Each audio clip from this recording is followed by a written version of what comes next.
Vizag to Bhogapuram అభివృద్ధికి కొత్త చిరునామా. పక్కా ప్లాన్తో, సకల సదుపాయాల కల్పనతో ప్రగతి పరుగులు పెట్టబోతోంది. విశాఖను చుట్టుపక్కల ప్రాంతాలతో కలిపేలా రోడ్ నెట్వర్క్ సిద్ధమవుతోంది. మెట్రో రైల్ ఆశలు రేపుతోంది. పరిశ్రమలు, ఐటీ కంపెనీలు, సరికొత్త వ్యాపార సముదాయాలు వస్తున్నాయి.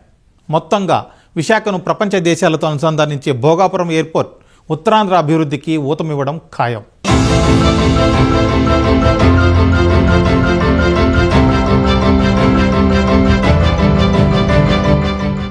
ఒక సంవత్సరం 3 నెలలు భోగాపురం ఇంటర్నేషనల్ ఎయిర్పోర్ట్ రెడీ కావడానికి పట్టే సమయం. 2026 జూన్ నాటికి కార్యకలాపాలు ప్రారంభించే లక్ష్యంతో శరవేగంగా పనులు జరుగుతున్నాయి. ఈ ఎయిర్పోర్ట్ విశాఖ నగర విస్తరణకు, అభివృద్ధి కొత్త పుంతలు తొక్కడానికి దోహదం చేయబోతోంది. ఇప్పటికే అనకాపల్లి ఆనందపురం హైవే రెడీ అయింది. విశాఖ పోర్టు నుంచి విజయనగరం మీదుగా రాయ్పూర్ గ్రీన్ హైవే ప్రారంభానికి సిద్ధంగా ఉంది. విశాఖ భీమిలి